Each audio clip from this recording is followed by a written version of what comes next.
let me know if there's anything at any point that is unclear or that you want me to go over, and I'd be more than happy to do that. Just type a message in the comments. I'll be following it pretty closely for the duration of this thing. All right, great. So first into the announcements. So my first thing, and this is sort of like, as we say, like an evergreen reminder, read the background guide. It's sort of very important that you go through the background guide for each of your committees, and sort of that'll just ensure that you have the baseline of knowledge and the baseline of research, in addition to other research that you might do, that you need to have to sort of participate in committee and really engage with whatever's going on. So if you have questions about the background guides, questions about the password, anything like that, you should just email info@hmunindia.org. You could also email your director, and your director should be able to help you as well. If you're in the Security Council, you should email me. So, again, about directors. So if you have any substantive questions, so questions relating to the content of committee, what you're going to be talking about, what you should know, how you should be researching, that's sort of something you can direct to your director. So just if you have any questions relating to the actual content of committee, the director is your go-to person. If you have questions relating to administrative stuff, whether that's paying fees or changing names on registrations or whatever that might be, you're going to want to contact info@hmunindia.org. That's sort of our single email address through which we manage all sort of administrative inquiries. So that would definitely be the place to go to if you have administrative questions. Position papers, I'll remind you, are due Monday, July 24th. Should be uploaded to Monbase. If you're having trouble with Monbase, again, reach out as always to info@hmunindia.org. And if that doesn't work, or if you just want to be sure that everything is getting where it's supposed to be, you can also, as a backup, email your position paper to your director. They'll just have it on hand in case anything happens. So when in doubt, email info@hmunindia.org or shoot an email to your director with the position paper. But again, the preferred thing to do would just be to post it up to Mondays. Great. So with that sort of administrative stuff squared away, we'll get into the meat of this thing. So the topic today is giving effective speeches. So in order to have a conversation about how to give an effective speech, we kind of first need to define what an effective speech actually is. So to me, there are really three important aspects of an effective speech. So three things that a speech needs to do in order to be at all effective. So the first of these is just to be clear and comprehensible. So it needs to be delivered in language that's suited to your audience, and it needs to have an easy to follow structure. It needs to be engaging is the second thing. So it needs to get and hold your audience's attention, establish the stakes for the audience, give them a reason to listen, and it needs to really be responsive to the content of your audience. So you need to know who you're talking to, and you need to sort of figure out how to engage them and keep them with you for the course of the speech. And then finally, you need to be confident and convincing. So part of this obviously has to do with giving an argument that's well argued and based on facts. But the biggest thing, and this is something that I think often goes neglected when people speak or talk about speaking, is earning the trust of the audience. So really what a speech is you're trying to, particularly at Model UN, is you're trying to get a person or a group of people to understand the way that you're thinking about something and agree with you, to realize that their interests are aligned with yours, and that therefore they should be willing to work with you and go along with you. And so a huge part of that is trust. You need to be able to get people to believe that you really do want to help them, that your interests really are aligned, and that they should take you at your word. So your big objective throughout all of your speeches should really be winning the trust of the audience. One thing that I will say is that this is not so much like a webinar about how to formulate arguments directly. If that's what you're looking for, I would suggest you go watch How to Structure an Argument. It was a couple days ago, but it should be on YouTube soon, by the IMF committee director, Pavan Hegde. Pavan's a very, very good friend of mine, and a super smart guy, great debater. So I'm sure he has a lot to say on the right way to set an argument up in a convincing way. Oh, I see a question from the comment section. So as a delegation, should we get our faculty advisor who has a Monbase account to upload the position papers? Yes. So whoever has the Monbase account in your delegation should be doing the uploading? That's a great question. All right, great. So I'm now sort of going to run through these three major aspects of an effective speech. So the first point that we mentioned was clear and comprehensible. So the first aspect of that I want to talk about is just language, the words you use, the words you choose to convey your meaning. So when you're thinking about what kind of language you want to use, the first thing you consider is who your audience are. So who are you talking to? How comfortable are they with the language you're using? And what kind of language is going to be most effective with them? So, verbal flair, using fancy words, with a lot of syllables, is useless if you're not getting your point across. If you're not really effectively conveying what you mean to people and sort of getting them to engage with your point. If you can't do that, then you just won't be effective in speaking. And so secondly, you need to be concise. So compress the content of your speech into the smallest number of words possible while still getting your point across. In these speeches, you'll have a minute or less to really convey what you need to convey to make your points and make your arguments. So make sure you're getting the most out of the time that you have. A lot of people tend to sort of go down this path, where they're using really, really fancy phrases and just trying to say everything, in one little speech. What you should do is just cut your arguments down to their most refined and most sleek form, so that you're saying exactly what you mean and nothing more. Everybody likes, to use fancy language. Everybody likes to, sort of sound smart when they're talking. But when you're listening, you want the speaker to be straightforward and easy to understand. So think about what your audience wants, not just what you want out of the speech. And so that's sort of those are the two big principles behind language. So again, when you're thinking about the kind of language you want to use, you should think about who your audience is, and the kind of language that they'll be responsive to, and then how you can be as concise as possible, sort of compress your meaning down to the greatest possible extent. All right, the next important part of being clear and comprehensible is structure. So you need to make your topic and argumentative layout clear at the very beginning of your speech. So if your audience isn't able to follow your argument, they're going to have a hard time being convinced by it. We call this signposting in terms of, you'll see a post in the middle of the road and it'll show you where you are, where you're going. It's more or less the same with a speech. At any point in a speech you're listening to or giving, the audience should be able to tell where they are. They should be able to tell where the speech is going, and they should generally have a sense of what they're supposed to be taking away. Otherwise, it'll just be too confusing and they'll get lost, and you won't make, any impact on your audience at all.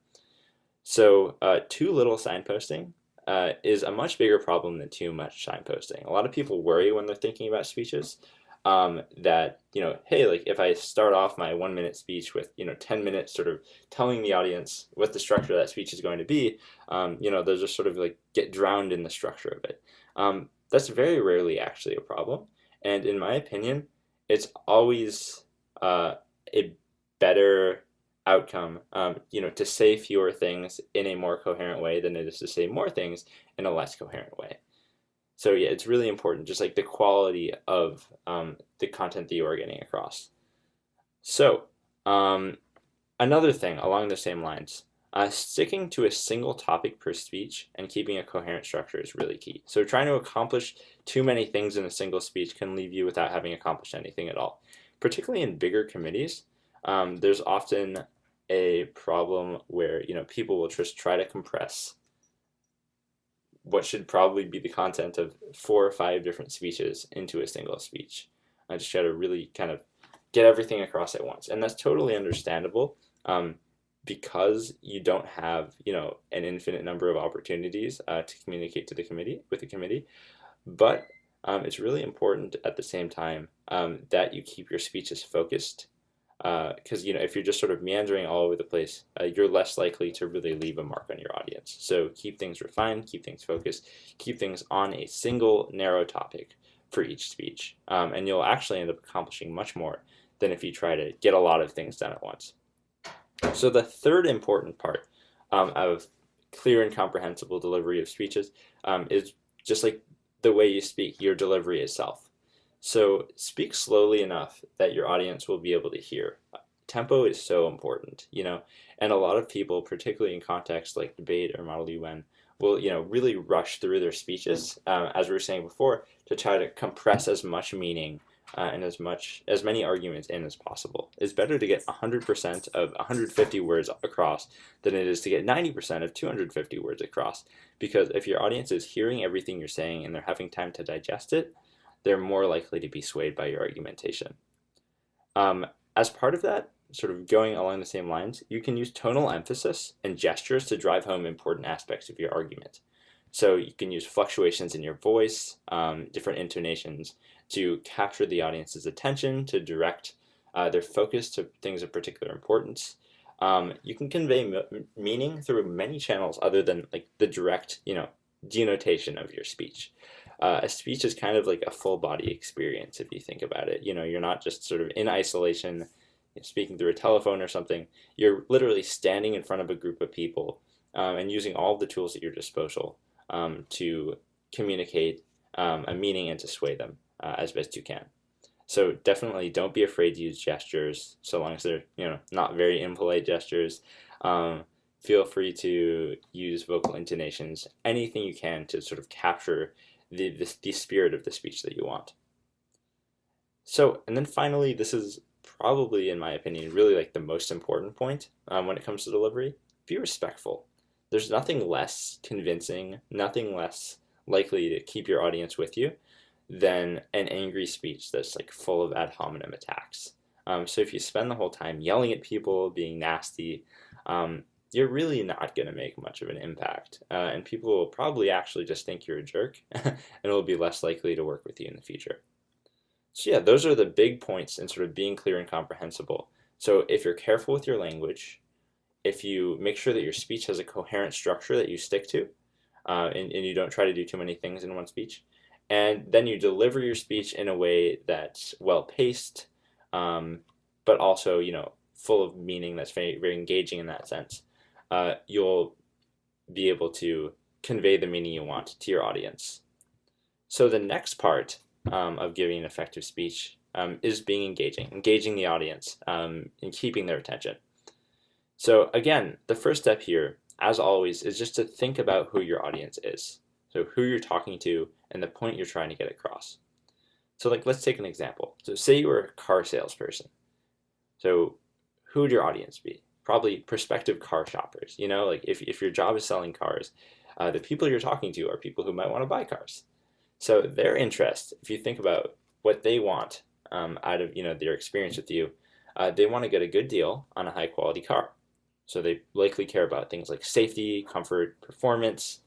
So being responsive to your audience in this case, understanding your audience in this case, would mean presenting your products, the cars you're trying to sell, as being in line with the desires and interests of these prospective buyers. So you need to frame things in terms of what your audience wants. So if you notice that somebody is particularly concerned about safety, you might want to tell them about the airbags on the car, or its anti-lock braking system, or some aspect of its design that makes it safer, that makes it a better fit for what they want. And this definitely applies in like a Model UN context too, right? So if you're trying to argue for a particular policy solution, and that policy solution, and your audience is a group of countries with strong agricultural economies, you might want to argue for the way in which that policy solution would grow the global agricultural market or make it easier for those countries to export more agricultural goods, or really just whatever you think will engage the audience and really get them thinking. So I think about this in terms of speaking the audience's language. That's always sort of like the term I use internally when I'm trying to formulate arguments. Think about the audience for my speeches.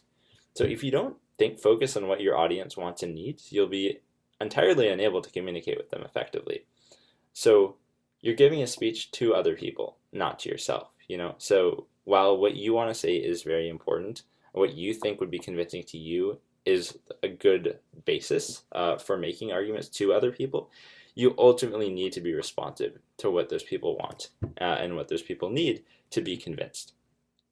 So the second important part of being engaging is sort of being able to get and hold your audience's attention.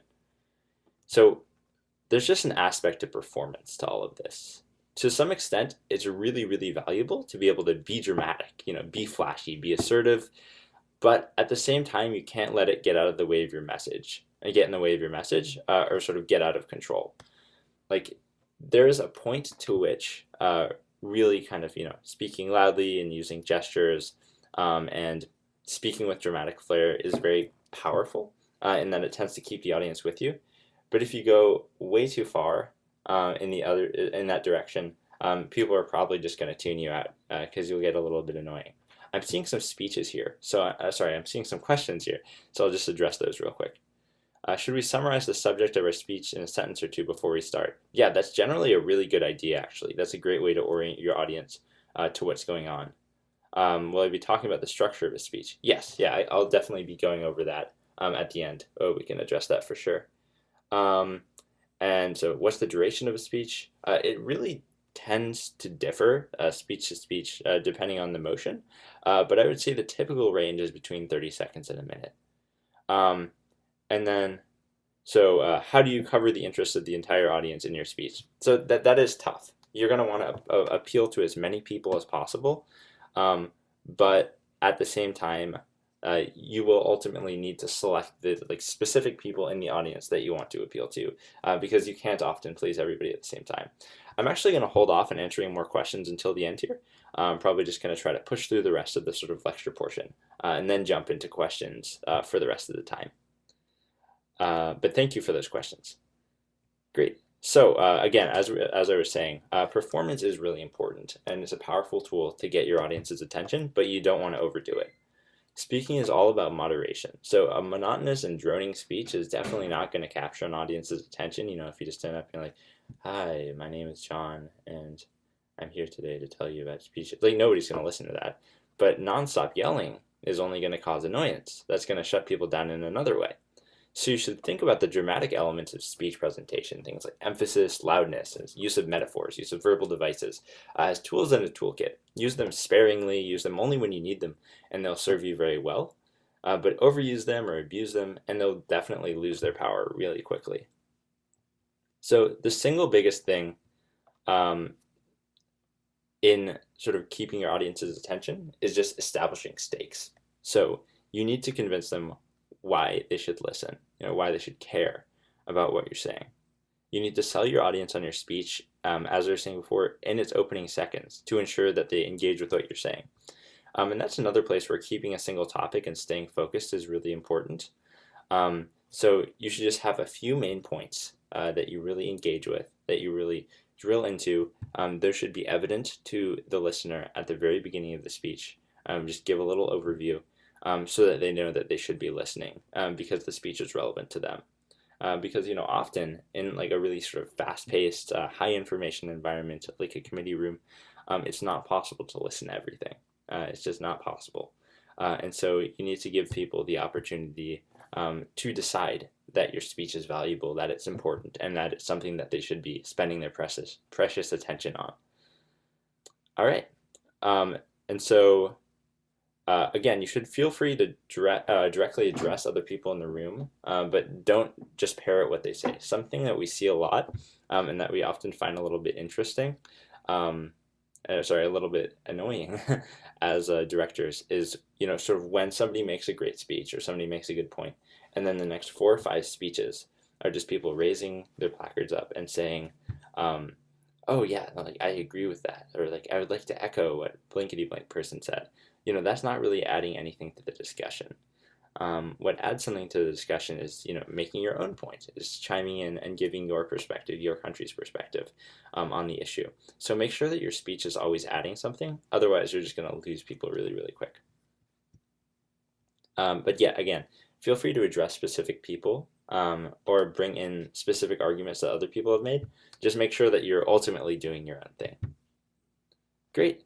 So yeah, again, those are some guidelines to go off of in terms of engaging your audience. So first of all, just thinking about who your audience is, what they care about, and really sort of frontlining the point that you want to get across, holding your audience's attention through performance elements, through used in moderation, through establishing stakes for why the audience should listen, why they should care about your speech, and then finally, when you need to do it, directly addressing other people in the room, other arguments in the room, to contextualize your speech in terms of the broader discussion.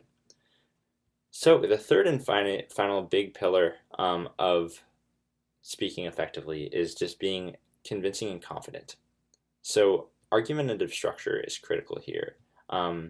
Again, when it's available, you should definitely all go watch the video about structuring convincing arguments that Pavan Hegde is putting out.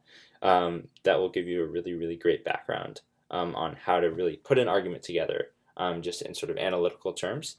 But again, as we've been talking about, you need to sell your argument on your audience's terms. To be convincing, you need to convince them in terms of their interests and their positions, why they should go along with you or why they should listen to what you're saying. Why you have sort of a perspective or a piece of information that they themselves should adopt or should work into their own platforms and analysis. And a big part of that, as we've been saying again, is to win your audience's trust. So if they believe that you know what you're talking about and that your interests really are aligned with theirs, they're going to be infinitely more likely to work with you. When somebody stands up and they give a speech that's super confrontational, that's shutting half of the room down, that can be really effective, but only if by shutting half of the room down, you're getting the other half of the room to work with you. So anytime you're confrontational, anytime you're debating, anytime you're sort of pushing against somebody, just think about who you're getting on your side by doing that. Because ultimately, this is an exercise in diplomacy, and confrontation should have some sort of upside. Great. So another point, and this is probably, I think the biggest and most important thing that I'll talk about today, just in terms of something that most people struggle with, most people need to improve upon, and something that I think you can really make a lot of progress on, as a delegate as HMUN India, and that's just confidence. So it's really easy to feel overwhelmed in a community room or in any other public speaking venue. Almost everybody experiences anxiety speaking in front of crowds. It's definitely the exception rather than the norm to feel totally comfortable when you're in front of a big group of people. And you have to give a speech to convince them of something. It's sort of one of the classic fears. I think I read a study at one point that something like 70 or 80% of people would rather have dental surgery than give a public speech. And so, yeah, that kind of gives you a sense of how widespread this fear of public speaking really is. So just a personal anecdote on that note. So my first year of high school, when I was a freshman in high school, as we say in the US, I decided to run for class president, so to be in charge of my class.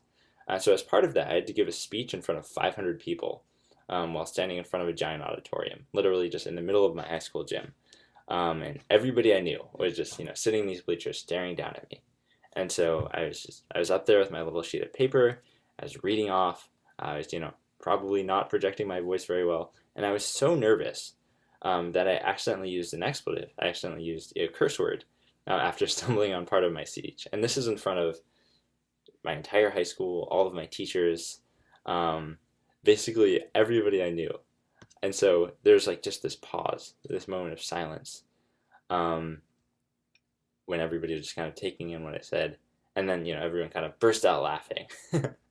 And so people actually thought it was funny. And bizarrely enough, I actually got elected, probably in part because everybody laughed. But that's sort of a moment in which I totally messed up in a speech. And life went on. It was fine. It's something that I look back on. It was actually kind of funny.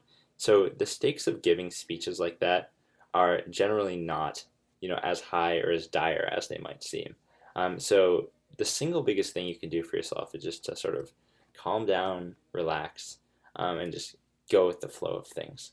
Ultimately, everybody around you is there to learn. You're there to learn. And this is just HMUN India is a safe space where you can learn to speak confidently, even if you weren't born to be in front of crowds, as very few of us are, myself included. Later in high school, I actually became a competitive debater. And today I have no problem speaking in front of any number of people. But that's really just because over and over again, I would just stand in front of a room, often kind of, shaking a little bit nervous, and I would just talk. And every time I did that, it got a little bit easier. And today, I can get up in front of a room of 2,000 people, and give a really complicated speech from memory, and it's not a problem. So just trust yourself and trust that if you keep trying, you will get better. You will. It's just how it works. And you just have to sort of face your fears over and over again. I think that's called cognitive behavioral therapy.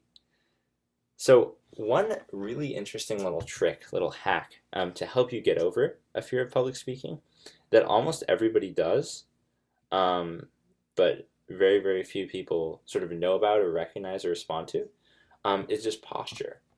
So there was this study that came out. I really like sort of science and behavioral economics and all that stuff. So that's why I'm citing so much of that literature. That came out a couple of years back about something called power posing. So basically the idea of power posing is that the way you sort of align your body actually affects, your hormones, and affects your stress responses and your confidence. So it turns out that behaviors like, sort of like really hunching over, or touching your neck, that's apparently a really bad one, or crossing your arms while speaking, kind of protect your chest, increases your cortisol levels. Cortisol is a hormone that sort of triggers stress responses. Any sort of nervous posture or slouching will drive up your cortisol levels and literally on a chemical level make you more nervous. Assertive postures, on the other hand, reduce your cortisol levels very considerably by like 30% and increase your testosterone levels. Testosterone is a hormone connected to confidence and boldness, and rashness. And so basically poses like sort of leaning forward with your hand on your desk, putting your hands on your hips, taking a wide stance, sort of opening your body up. Any kind of confident posture like that will literally make you more confident on a scientific level. So keeping that in mind when you align yourself in a room is like a really good way of just kind of getting a jump on a speech, and giving yourself a leg up at the very beginning there. Great. So those are the big points behind sort of giving an effective speech. I'm going to do a quick overview of speech structure, and then we can jump right into your comments, and we'll do that for the rest of the time. I think this is scheduled to go for about an hour, so I think we should be able to do about 30 minutes of questions, if we have that many. So the first thing in terms of structuring a speech is, as many people have been talking about, this is what I like to do personally. Again, there's many ways to give a speech, but my personal structure starts with just a quick overview. So I will just, give the audience a really quick outline of, what I'm going to be saying. So let's just take a random example. Dogs are better than cats. If I wanted to give a speech about, why dogs are better than cats, I would say, like, hello, I'm here today to convince you that dogs are better than cats. And I believe that dogs are better than cats because they're friendlier, because they're kinder, and because they'll help you live longer. So, I'll sort of give the three major points that I want to make in my speech. And then the structure of the rest of the speech, for me personally, is addressing those points one by one. So you start out, while you have your audience's attention, just in that first 5 or 10 seconds, by telling them what you're going to be talking about and the major arguments you're going to be making to back that point up. And then you go into the arguments, give your evidence, and really sort of just as concisely and efficiently as possible, drive each of those points of evidence home. So the way that this is often sort of diagrammed is as a pyramid. So at the very top up here, you have sort of the narrow thrust of your argument, and that's what you start with. And then as you work your way down the pyramid, you get broader and broader. So you start making actual arguments. You start contributing evidence. You start kind of really building out this fundamental narrow claim that you're making at the top. So just think of that pyramid when you're considering how to give a speech, and you'll be fine. Great. So any other? That concludes like the formal lecture part of this. This is now your chance to contribute any questions that you might have, and I'll do my best to answer them. So just, type them into chat and I will try to respond.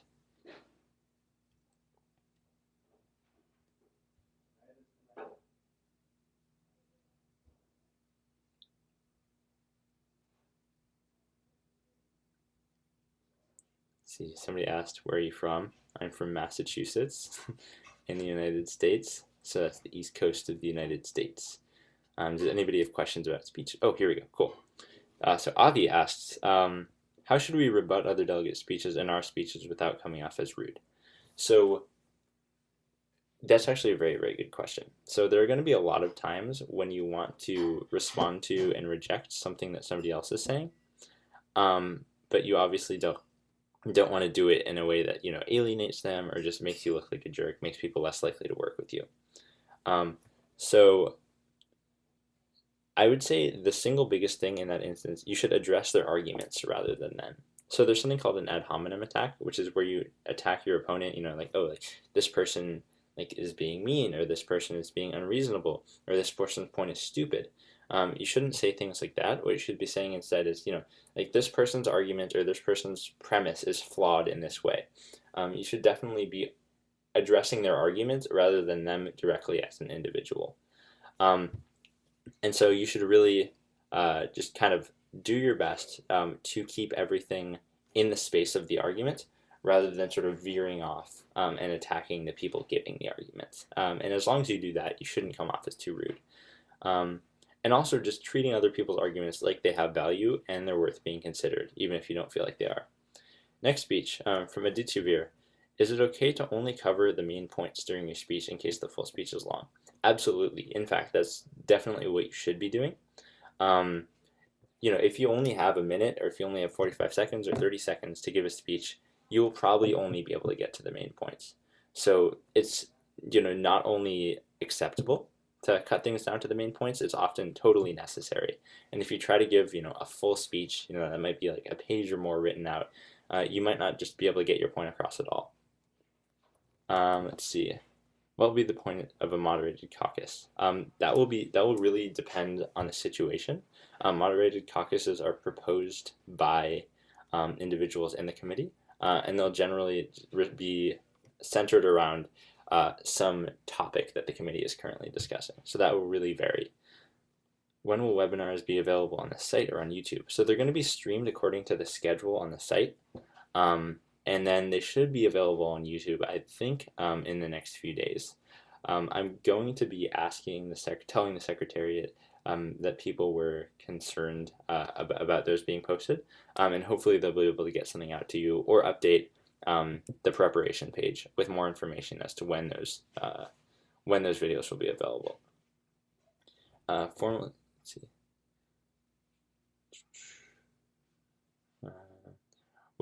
How about if our country has less information? How do we create our speech and policies? Should we take it from our allies' policies? Yeah, so when you're representing a speech that doesn't have much sort of publicly said, or representing a country that doesn't have much publicly said about what they want, it can be more difficult to create speeches. In that point, you really sort of need to make inferences and be more interpretive. So thinking about given that my country has these interests, that it's in this region, and that it's done these things in the past, what would its position be on this issue? So, even if you can't find an exact position, you can often kind of figure the position out. And your idea about taking ideas from allies' policies is a very, very good one because, countries become allies for reasons. And so if your country is allies with another country, that probably means that there are some commonalities in terms of what they want and what their position will be on certain key issues. So yes, looking at allies' policies is a really, really good way of getting a basis of information for a country with less information about it publicly available. Harsh asks, if we want to counter some delegates' ideas which oppose ours, is it advisable to include that in your speech? In short, yes, definitely. I think that that's a great way to contextualize what you're saying and to make an impact. So if you want to counter somebody else's ideas, you can totally sort of compare them to your own in your speech or directly consider them. You can even give a full speech that's just about attacking somebody else's idea, shutting down somebody else's idea. There should be a certain level of contention, of debate and engagement in committee. and so I would say it's definitely advisable in many circumstances to counter other people's ideas in your speech. And again, sort of doing that in the most concise and effective and like efficient way possible is obviously advisable. Should we use statistics or facts in our speech? That's a great question.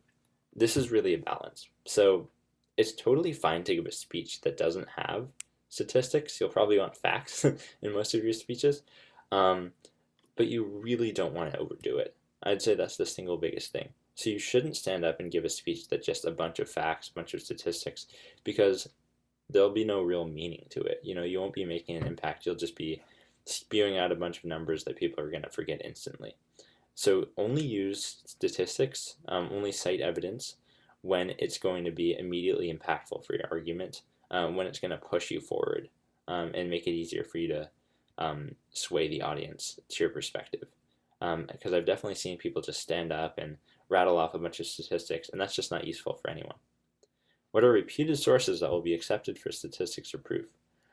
Again, we have less of a focus on this at HMUN India, but I would say generally mainstream news sources are good. Journals are good. Any sort of UN publication is obviously great. But yeah, anything from a reputable NGO, anything from a reputable news source, something like the New York Times, BBC, the Atlantic, or UN publications are all great. And the UN just does like tons of research, generates tons of statistics relating to things that are relevant to our work. Do you think we should prepare a small number of speeches on several topics, or just have an idea and all and say it on the spot during conference after considering other facts stated by various delegates? So definitely more of the second. It's totally okay to have like ideas of things that you might want to say coming to conference, and indeed you should.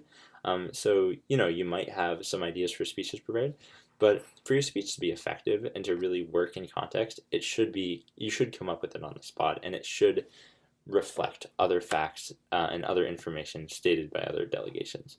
So I would say the second type of speech you're talking about there, Malavika, is definitely more what we're looking for, just because it'll create a more sort of fast-paced, responsive discussion. 3 quick words that sum up effective speeches. Let's see. Clear, concise, engaging, I would say are the 3 words. Jetin asks, during a debate, if a delegate points out to my country's policy, something about your country's policy that you don't know, what should be done? So you can do a little bit of research there on the spot. That is definitely a tough situation, and that's part of why you want to do as much research as possible going in and know your country's policy as well as possible going in. If you sort of get caught like that, one thing that you shouldn't do is lie or push back. If you're wrong, that'll just sort of make you look confrontational and kind of bellicose. Not very good. So yeah, if you get caught in a situation like that, don't get nasty, don't get rude. Just figure out what the policy is and move forward from there. And sort of, I guess, be graceful about it. Can we include past UN resolutions relating to the topic in our speech, which our country supports? Absolutely. So addressing previous action relating to the topic is a great idea. That's a classic way to give a speech, and that'll be really convincing because it's drawing directly upon UN precedent. So if there is a past UN resolution that you can address and bring in, you should definitely do that. Let's see. During the middle of the committee, can we ask to bring back the general speakers list? If so, how? Again, this isn't really so much something for me. My committee probably won't even have a speakers list. That'll be probably something more for one of the sessions about UN rules of procedure. I usually make extremely vague statements. A great way to practice this is to watch Trump. No comment. But you should not make vague statements. You should try to be as concrete as possible. You should try to drive your point home, and just be as non-Trumpian as you can. Trump's press team answers tough questions. Do your best Sean Spicer impression. Actually, don't. Let's see. Fake news. How should we address the chair? Chair is fine. Director. We're not very formal about that at HMUN India. You can ask your chair when you get there, but I personally have no specific guidelines for that. So really whatever you want to use. Will you answer SC-related questions today? Unfortunately not. This is sort of more of a general purpose webinar. If you have any SC-related questions, I'm more than happy to answer them via email. Just shoot me an email and I'll get back to you in a timely manner. Great. Again, how do we address the chair at the beginning of speech? You should ask your chair at conference, but honorable chair is fine. Thank you, delegates is also fine, addressing the room rather than the chair directly. Again, we try to cut down those formalities as much as possible at HMUN India so that we can focus on the real substance of committee. Great. What exactly should we include in a general speakers list speech? So that will really depend on context, right? So a lot of people feel like they need to rewrite all of their speeches coming into conference, and that's really not true. That's just not the most effective way to give a speech. The most effective way to give a speech is to look at, what people around you are saying, what the really, I think I accidentally deleted your comment. Sorry. What the main points on the floor are, and to be responsive to those. So a general speakers list speech should be a speech that reflects on the context of debate. That's not going back 2 hours to what we were talking about then, but that's really centered on the here and now, on the present flow of debate. Is John Cena from your place? I think so, yeah. Let's see, how do I start my speech? There are lots of different thoughts on this. People do it a lot of different ways. I say just thank you very much, delegates, just because I like to address the committee from the very beginning so that, they know I'm talking to them and not just the chair. And then from there, I'll go into an outline of what my speech is going to look like, of my main points. If we have time left after a speech, where do you suggest we yield it? So that's kind of a strategic decision. For the most part, I'd say people yield to the chair. I'd say that's kind of that's the typical strategy. If you don't have something specific that you want to do with the rest of that time, yielding to the chair is definitely the safest option. Some people yield to questions. That gives you a chance to talk a little bit more, maybe get some committee input. And then yielding to another member is somewhat less common. But if you're working closely with somebody on a specific issue and you kind of want to divide up time, if you think they have a valuable perspective or you want to show that you have support in the room, that can be very valuable as well. I've heard other delegates refuse to accept articles from certain news sources. Can we do this and to what extent? So honestly, we're not about that kind of debate so much at HMUN India. We're not just about, citing a bunch of sources and, this says this and this says that. You should just be making the best argument that you can. And if that means drawing on sources, citing sources, that's fine. That can be a really powerful way to sort of bolster your speech. But refusing to accept articles like that should not be a primary part of debate. And getting really hung up on that, we feel like distracts from the actual substance of committee. So sure, you can take exception to a source that somebody else puts forward in a certain argument, but really what you should be rejecting is the argument itself, not just the source, because that doesn't really add anything to discussion. And that kind of technical debate, is not what we're looking for at HMUN India. Can we identify fake facts, and what would happen if we include the fake facts in our speech? If somebody else says something that's incorrect or wrong, you can call it out. But again, it should be important. We had an instance, I think last year, where somebody said, there are 8,000 soldiers in this part of the country. And then somebody else said, no, actually there are 7,000 soldiers. That probably doesn't matter. That's just it's not an effective use of time. That's not a good way to drive the argument forward. And that ultimately just kind of makes you look like a pedantic jerk. So don't call people out for the sake of calling them out on little minutiae like that. But if somebody says something that's wildly wrong or that defames you, you should definitely feel free to address it. If you include fake facts in your speech, you just you could potentially undermine your credibility. Is Wikipedia a reliable source if they have citations? So there's something in academia called citation rating.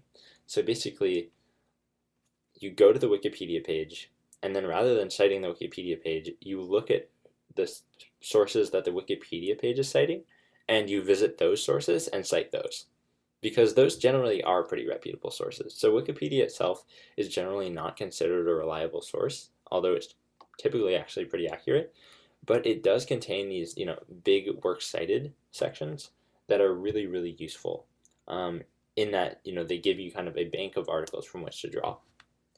Would citing websites be enough to prove the viability of a source of information? It depends on the website. So some websites are really not totally reputable. Others are. I would try to stick to sources that you think are kind of like actually reliable. So if it's a website put out by a major NGO or by the UN or by an organization that you think has like a legitimate sort of set of facts on an issue, that probably is a fine source of information. Let's see. Position papers. Should we add cites, links we take the info from, like quotes? And if so, how should we add it since it's only a page? There's a lot more information on position papers that should be, that I think is a, let's see. Let me check real quick. It's in the guide to delegate preparation. So questions you have about position papers are probably best addressed by reading that, but I can try to sort of go through some of them now. So if you add cites or links, you should definitely cite them, like probably in MLA format. There are MLA guidelines for citing websites. So if you sort of look online, there's a way to cite almost anything. So just do your research, figure out how you should be citing things, and make your citations appropriately. So what if you have good points, but the way you present it wasn't confident? Will that not be considered? So, I mean, it's not like if you're not confident, we're going to ignore your speech or something, or the people around you are going to ignore your speech. The biggest and most important thing is making good points. Like if you're making good points, the other stuff matters, but if you're not making good points, the other stuff doesn't matter. So just try to be as confident as possible, but understand that even if you're not confident, even if you come off as halting and nervous, like if you're making good points, like that's still pretty much just as good. And if you're sort of making them in a clear way, people are probably still going to be listening to you. Confidence is more of like a second level thing, a way to make your speeches more effective, rather than like a prerequisite to have your speech be considered at all. Let's see. How much can we lift from our position paper into our speech? Again, for like an introductory speech, like it's fine to pull from your position paper, but we really want speeches that are responsive to the flow of debate. Speeches that are, evolving with the discussion rather than just speeches based on research that you did way before conference. So listen to the people around you, engage with their points. Don't just, get dragged down by like this one little point that you've been wanting to make since the very, very beginning. How do we get involved in debate between two strong major countries on an issue we are not entirely involved in? So that's a good question. And one way you could do that is sort of obviously finding places where your country's policy connects to the issue. But also, countries have kind of higher level ideas about things. It's not just like your immediate like power interests or whatever, but also like your country's general philosophy about how things should be. So for example, like, historically the United States has been really, really assertive about like responding to oppressive regimes, or has tried to be, or, protecting capitalism or democracy or whatever. And so if the U.S. could sort of intervene in the discussion between two countries, if the discussion involves those issues, even if it's fundamentally on something that the United States doesn't directly believe in. But so yeah, like you should just try to find places where your country's ideas, your country's philosophy fits in, and engage there. Let's see. Am I from John Cena's place? Wow, you guys are really obsessed with this. I don't know John Cena, no. Let's see. How to prepare a position paper. For that, I would probably direct you to the specific guidelines in the Guide to Delegate Prep, because that'll really walk you through. That would be the most effective way. How should we speak during a crisis? That really depends.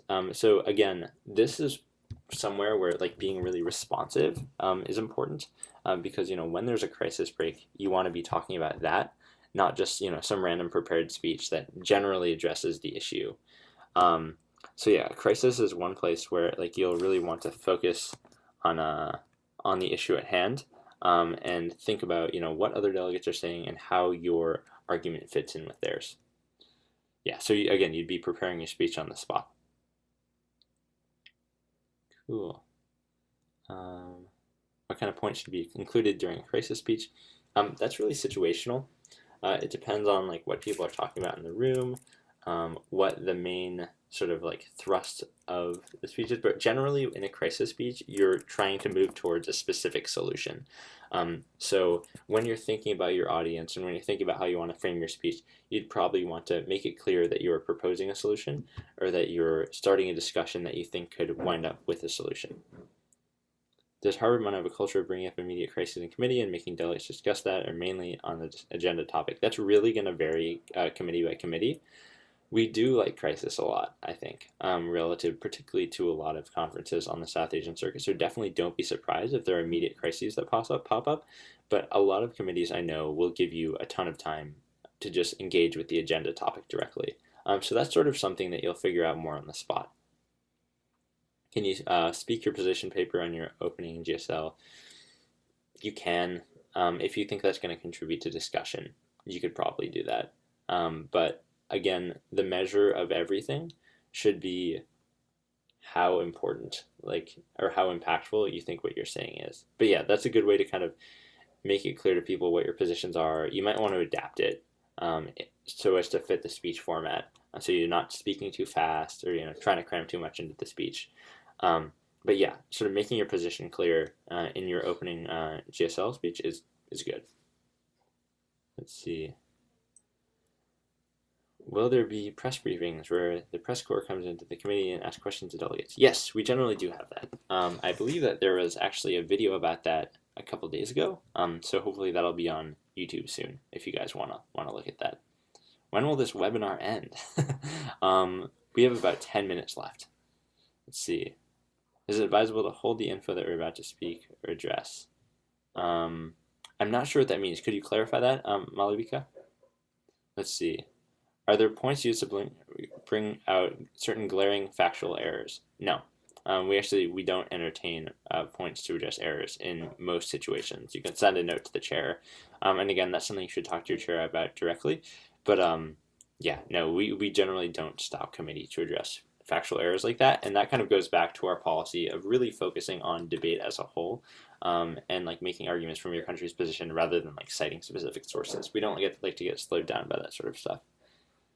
Should we refer to the sources we've used during our speech? I would say usually not. There are times in which you might want to do that to sort of increase the impact of your speech, but for the most part, that's just sort of not necessary and can kind of take away. Ideal speech structure. We talked about that a little bit before, but for me personally, I would say kind of it's like this, right? So you start narrow and you get broad. So you start with your main point and you start with like a little outline of your evidence, and then you really build out your evidence for the rest of the speech. If you're at the head of the block, how do you answer the questions? Oh, about like a resolution. Yeah, so that's a very specific kind of speech. And that kind of gets back to the car salesman example that I was giving before, right? So when you're answering questions relating to resolution, you're trying to sell your resolution to the committee. So you should think about, what the people in the room that you want to win over think, what's important to them, what they're prioritizing, and then you should try to address your speech to their concerns and to their wants and needs. If you email our directors, would they be willing to send us the background guide? So background guides are available on the website, but I believe you don't get the background guide password until your delegation has paid its fees. So I would just email info@hmunindia.org about that, and if your delegation has already paid its fees and all that stuff, they'll get you all set up. Oh, it looks like somebody posted the password in chat, so you could also just look there, I suppose. Let's see. Any questions? How do you stress key points and solutions? Again, a great way to do that is just front-loading your speech, is giving an outline, and then making sure that your argument, the argument you're going to be making is evident and is kind of like pushed forward at the very beginning of the speech. So adhering to a clear structure is a great way to get those key points forward. And again, being concise is important too. So one thing with speeches is you don't want to just like bring in evidence or make points that you don't need to make. That's not essential to those key points that you're trying to convey to the audience. So yeah, that's sort of like the single best way to stress key points and solutions is by keeping your speech concise and streamlined, and by having a coherent structure that's evident from the very beginning.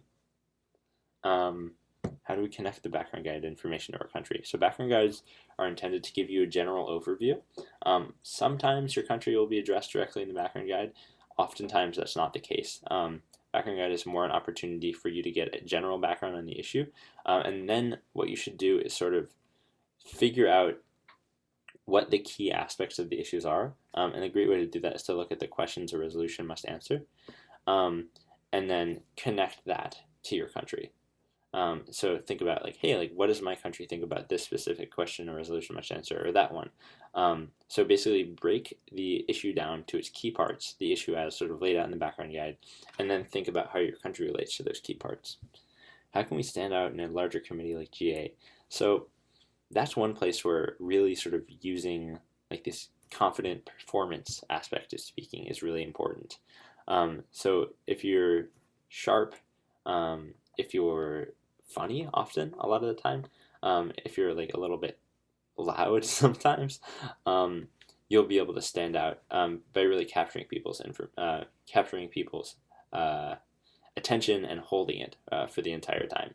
Yeah, attention is kind of like gold in GA. If you can sort of get people to pay attention to you, to focus on your speech, to take notes on it, you're going to make a big impact. And so, that really just means being direct, being upfront, being confident, and conveying to people why they should be paying attention to you. Are you supposed to focus on the country's problem related to the agenda, or researching about agenda basically? So I would say both. So you definitely want to be emphasizing your country's perspective and how your country relates to the agenda, but having general knowledge about the agenda topic is also very, very valuable, because it allows you to be more flexible in discussion and to really understand exactly what's going on. Let's see. How should I properly end my speech? In most cases, generally not in smaller committees, your director will clarify this, but you should end your speech by yielding. So you'll, in a lot of cases, you'll yield to the chair, or you'll yield to questions, or you'll yield to another delegate. In some directors run it such that in moderated caucuses and speeches like that, you don't have to yield, and your time just elapses. Generally, thanking the other delegates or thanking the chair is a great way to wrap up the speech. It's just like a way to show respect to the people around you. And yeah, so as Abhi says, using a zinger, a statistic, a powerful quote, or a rhetorical question right before you sort of do that last little step, where you thank everybody and sit down or yield or whatever, is having just like one last piece of information that you really think drives your point home. You could also just kind of like restate what you've said, or boil down your argument in a really concise way, as a great way to kind of leave the last people with an impression. Star Wars says, sir. All right. How should we format our points during crisis? We've been over that a little bit, but again, you should just be responsive to what the crisis is. And the same fundamentals about speaking apply in crisis as in anywhere else. You're writing a speech that responds to the evolving debate, that suggests solutions, that proposes like a certain agenda or perspective or outcome. Let's see. How many delegates will there be in GA? It really varies. My guess would be, depending on committee, 140 to 160 in most cases. All right, so in crisis committees, most of the time the crisis demands us to make a clear and assertive stances. In such conditions, is it preferable to make more dramatic speeches with controversial facts? Yeah, I mean, so being controversial is important, right? Because that's really where debate comes from. you shouldn't be afraid to take perspectives that might alienate certain people in the committee. You should be honest. You shouldn't necessarily worry about pleasing everybody all the time.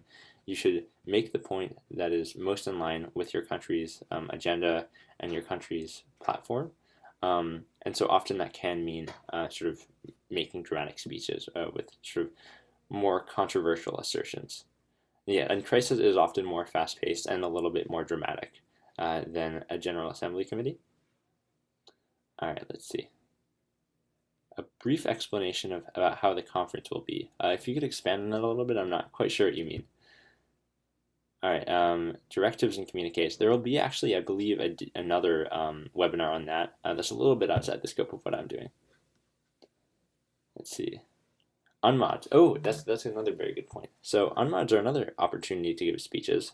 Those speeches are going to be different. They're going to be structured in obviously a very different way, because when you're giving a speech on an unmod, you're not speaking to a structured, quiet group of people. You're speaking to just an assembly of people who are running all over, doing a bunch of different things. And so that's one place where really being assertive, being confident, and engaging people, getting their attention is super important.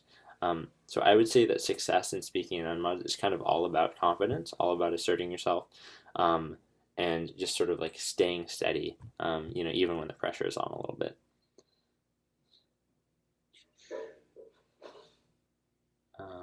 Stars, what is your question?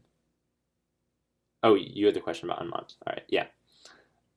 If I'm not one of the sponsors in a committee, but will my overall performance in the committee is so good, will that affect it in any way? We're very holistic in terms of how we think about committee performance, in terms of how we do our awards. So if you're contributing, even if it's not, in a direct way, we'll still definitely recognize that. Yeah. So that's a totally fine way to contribute to committee. People sort of engage with this activity in a lot of different ways, and so yeah, you can still totally be in the running for an award, or be well considered or well respected in the committee, even if you're not one of the sponsors on a resolution. And a great way you can do that is through your speeches. That's really your way to make an impression on the chair and on the other delegates. Great. All right, so that's pretty much the end of it. We've been going for about an hour. And so I think I'm going to close this down. Again, this should be available on YouTube in the near future, as should the rest of these webinars. And I'll talk to the secretariat about maybe sending something out, giving a specific timeline on when that'll happen. Again, thanks so much for tuning in. It's been a lot of fun talking to you today. I hope you've gotten something out of it. So yeah, thank you very much, and I hope you enjoy the rest of these webinars, and I'm excited to see many of you at conference.